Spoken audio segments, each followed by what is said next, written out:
얀쭈와 예쁜 중전이 함께하는 이야기 보따리. 지금부터 쉬운 6번째 보따리를 풀어보겠습니다. 안녕하세요. 안녕하세요. 얀쭈님, 오늘은 오래간만에 우리나라의 여류 화가를 한번 만나볼까 네. 해요. 우리나라 여류 화가라면 조선시대 신사임당 그리고 근현대 작가로는 박래현 작가가 생각이 나는데요. 아, 생각이 나세요? 네. 네. 두 분 다 우리 이야기 보따리에서 만나본 작가님들이죠? 네. 네. 그럼 오늘은 천경자 화백에 대해서 알아보도록 하겠는데요. 네. 바로 시작하겠습니다.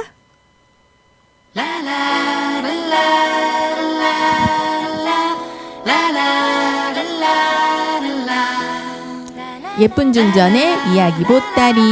예쁜 축전님, 오늘의 주제가 불꽃 같은 화가 천경자인데요. 네. 주제부터 매우 흥미로운데요. 네. 천경자 화백의 이야기를 들으면 왜 주제를 저렇게 정했는지 충분히 이해가 가실 겁니다. 천경자 화백은 어떤 분이셨나요? 네. 사진 보면서 설명드릴게요. 네. 흑백 사진이라는 것은 네. 연세가 있으실 것 같은데 네. 매우 신여성상이네요. 신여성. 네. 천경자 화백은 1924년 전남 고흥에서 태어났습니다. 어려서부터 굉장한 창의력을 지닌 학생이었대요. 창의력이라면 네. 저도 한 창의력 하는데. 글쎄요. 제가 생각하기에는 좀 아닌 것 같기도 하고. 아무튼 그 여고생 천경자는 공부에는 소질이 없었나 봐요. 네. 어느 날 물리 시험을 보는데 펌프의 원리를 설명하라 하는 시험 문제가 나온 거예요. 저도 정말 당혹스럽네요. 네. 그렇게 한참을 고민을 하던 경자 학생. 답안지를 정말 열심히 작성합니다. 진짜요? 네. 공부에는 소질이 없다면서요? 네, 소질이 없었는데 답안지를 너무 열심히 쓴 거예요. 나중에 답안지를 딱 봤는데 펌프로 물을 길어 올리는 여인을 그렸대요. 오, 천재인데. 네. 나는 왜 그런 생각을 못했을까? 연필 굴릴 생각만 했죠. 네. 그러다가 17세가 되던 해에 미술을 공부하기 위해서 일본 유학길에 올랐고요. 18살에는 조선미술전람회에 당당히 입선을 하게 됩니다. 와, 어린 나이에 입선이라니 대단하네요. 그러니까요. 그렇게 해서 이제 공부를 하고 20세에 조선으로 다시 귀국을 하게 되는데 그 귀국길에 운명의 남자를 만나게 됩니다. 운명의 남자라면 진정한 사랑을 만난 건가요? 그랬으면 참 좋겠는데요. 그때부터 좀 인생이 꼬이기 시작해요. 운명의 남자와 결혼을 해서 딸 하나, 아들 하나 이렇게 낳았는데요. 이 남자가 너무 무능한 한량이었던 거예요. 네. 한눈에 반한 그 남자랑 결혼하면 꼭 일이 생기더라고요. 그러니까 이것저것 따져봐야 돼. 네, 그럼요. 네. 그래서 천경자 화백이 가장이 되었다는 스토리겠네요. 그렇죠. 네. 그렇게 운명의 남자에게 사랑의 상처를 있는 대로 받은 천경자는 또 다른 운명을 만나게 되는데요. 그 사람은 기자였어요. 오, 잘 됐네. 이혼하고 뭐 새롭게 다시 시작하면 되지. 그런데 그 남자가 하필 유부남이었고요. 둘의 그 애매한 관계는 20여 년을 유지하게 됩니다. 정말 이거 애매하네. 네, 그렇죠. 그러다가 한국 전쟁이 터지면서 남편은 행방불명, 애매한 기자님은 군에 입대를 하게 되면서 진정한 가장의 길이 시작된 거죠. 이야기 보따리를 통해 여러 작가님의 인생을 들여다보는데요. 네. 대부분 삶이 평탄치가 않아요. 본인들이 실제 경험했던 고통과 고독 같은 아픔들이 이런 작품으로 표현되는 것 같아요. 네. 그럼 어떻게 천경자 화백님의 작품은 고통과 고난을 표현했는지 작품으로 보도록 하겠습니다. 첫 번째 보실 작품 생태입니다. 어머, 뱀이네요? 네. 이 작품은 1952년 대한미협전에 출품을 했는데요. 작품이 괴기스럽고 자극적이라는 이유로 전시에서 제외됐어요. 주최 측의 마음을 충분히 이해하겠어요. 네. 그러다가 개인전을 하게 됐는데 그 개인전에서 이 작품을 공개하고 우리나라 화단에 이름을 알리게 되었죠. 당시 이 작품을 보기 위해서 수많은 인파가 몰려들었다고 해요. 노이즈 마케팅이 아니었을까요? 네.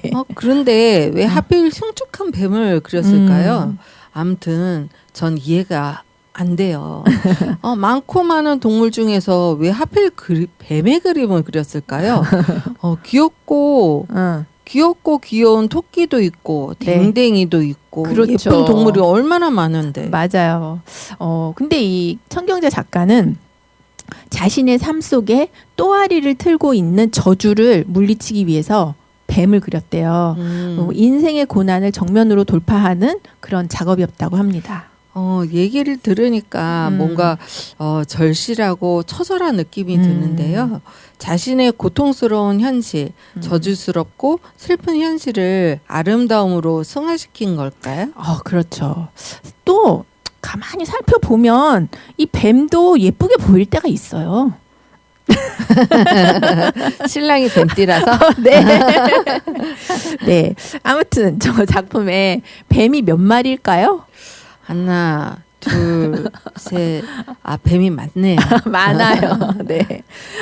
처음 이 작품을 그렸을 때 뱀은 총 33마리였어요. 그런데 다 그리고 생각을 해보니까 그 당시에 두 번째 그 애매한 기자님, 그 기자님이 35세 뱀띠였던 거예요. 그래서 저 그림 위에 이렇게 두 마리 엉켜 있는 뱀이 있잖아요. 저 두 마리를 끼워 넣었다고 합니다. 기자님을 사랑한 걸까요? 아니면 뱀처럼 징글징글한 인연이었다는 걸까요? 그거야 작가님이 아시겠죠? 네. 그럼 국장님은? 몰라요. 네. 아무튼 이 작품을 공개한 후에 홍대 동양학과의 교수직을 제안을 받게 되었는데요. 그 교수직을 제안하신 분이 바로 김환기 작가님이었습니다. 김환기요? 네. 우리가 아는 그 김환기? 그렇죠. 천재는 천대를 알아본다는 걸까요? 어쨌거나 교수님이 되었으면 이제 돈 걱정은 안 하셔도 될 것 같아요. 그렇죠. 좀 이제 돈 걱정 덜 하면서 안정적인 삶을 살게 되겠죠. 그런데 그런 안정적인 삶을 살다가 그 새로운 작품을 하나 하게 됐는데요. 좀 제목부터가 좀 그래요. 자살의 미입니다. 제목부터 으스스한데요. 네. 이 작품은 인생의 아픔을 형상화한 작품이라고 합니다. 자세히 보시면 믹서기가 보일 거예요. 그러네요. 손잡이가 보이고 믹서 가운데에 꽃이 그려져 있는데 그 밑에 톱날이 보여요. 그렇죠. 저 커다란 믹서에 수선화를 담았어요. 저 수선화를 자기 자신으로 표현한 것 같아요. 그래서 자신을 갈아대는 그런 아픔을 표현한 거죠. 상상만으로도 너무 끔찍하네요. 그렇죠. 그러고 보니 전체적인 색감이 푸른 빛이 도는 게 서슬퍼렇다 라는 말이 떠오르는데요. 네, 맞아요. 다음 작품을 얼른 보도록 하겠습니다. 내 슬픈 전설의 22페이지. 무표정한 것이 마녀가 떠올라요. 마녀요? 네, 좀 섬뜩한 느낌이 드네요. 22살, 22페이지가 22살을 의미하고요. 첫 달 출산 당시의 경험과 감정을 표현한 작품이라고 합니다. 저는 출산 때 엄청 기쁘고 감동적이었는데 작가님은 굉장히 우울해 보이는데요. 그러네요. 네, 이 작품은 자화상인데요. 특히 눈을 좀 주의 깊게 봐주세요. 그 고독의 눈을 표현했다고 합니다. 22살이면 한창 좋을 시기인데. 그렇죠. 왜 많이 괴로웠나 봐요? 네. 그 한량이라 그랬잖아요. 자, 다음 작품 이어서 볼까요? 내 슬픈 전설의 49페이지. 세상은 평화로운데 코끼리 위의 여인만 괴로워 보여요. 천경자 화백은 45세부터 75세까지 30년 동안 20여 개국을 여행하면서 작품 활동을 했는데요. 이 작품은 49세에 케냐 초원을 그린 거예요. 코끼리 등 위에 혼자 머리를 파묻고 있는 여자가 바로 작가님입니다. 그러고 보니 다른 동물들은 무리를 지어 있는데 작가님만 혼자네요. 그렇죠. 고독의 울음소리가 들리는 것 같아요. 네. 자, 다음 작품은 푸에블로족입니다. 화려한 의상과는 상반되게 전체적인 색감이 어두워 보이는데요. 그런데 푸에블로족은 어디에 있는 부족인가요? 네. 푸에블로족은 천경자 화백이 미국 남서부를 여행하던 중에 만났던 원주민 부족인데요.